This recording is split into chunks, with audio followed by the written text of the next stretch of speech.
একটা বাচ্চা ছেলে ইসরাককে নিয়ে খেলছে, যার এখনো নাকের টিপ দিলে দুধ বের হবে। প্রশাসকের মাধ্যমে যদি কাজ করে তাহলে সরাসরিভাবে এখানে আসিফ সাহেব সরাসরিভাবে এখানে মাতবরি করতে পারবে।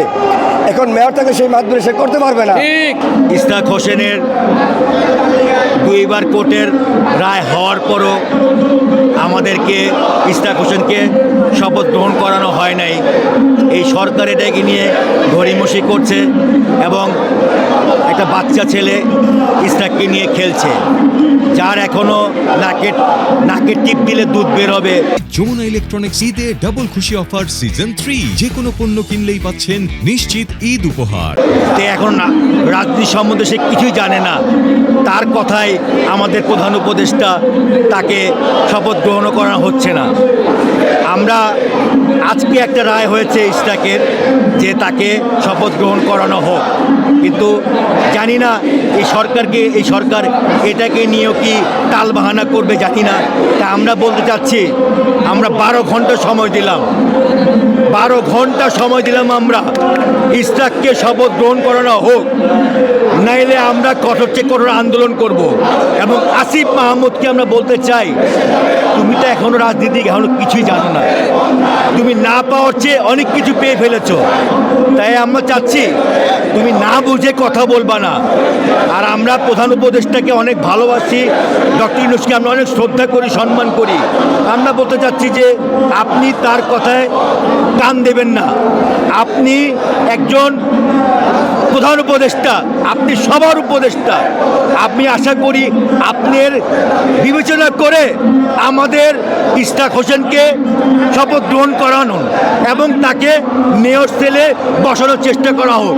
আমাদের স্থানীয় সরকার মন্ত্রণালয়ের উপদেষ্টা আসিফ মাহমুদের বড় হাত আছে এখানে, সেই এই শপথটা ঠেকিয়ে রাখছে। এখন আশা করি আমরা জয়ী হব এবং আমাদের নির্বাচন কমিশন আমাদের শপথ গ্রহণের ব্যবস্থা করে দেবে। ভোটে পাশ করছে, ভোটে পাশ করার পরে আর দিতেছে না।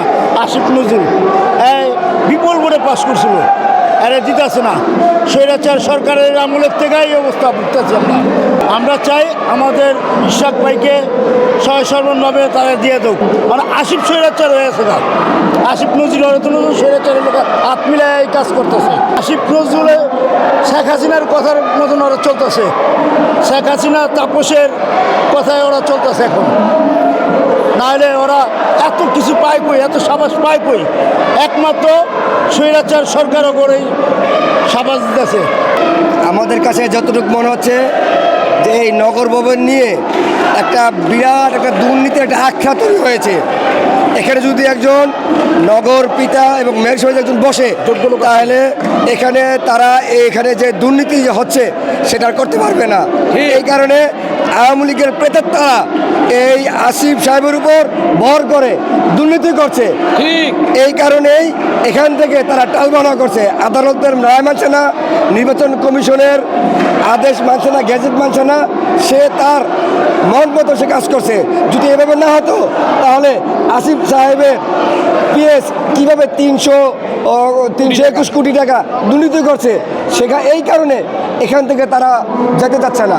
আর ওনার যখন এই সচিবালয়ে যখন আগুন লেগে গিয়েছিল, পর থেকে সে সচিব এখানে নগর ভবনে ডিউটি করছে, তার অফিস করছে আসিফ সাহেব।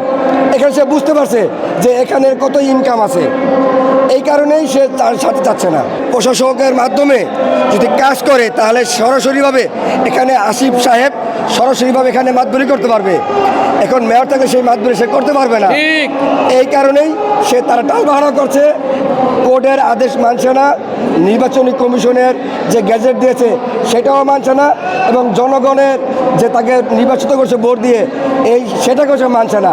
আমরা আশা করি উনি ওনার সম্মান নিয়ে সসম্মানে উনি পদত্যাগ করে জনগণের প্রতি সে আস্থা রাখবে, এটাই আশা করি।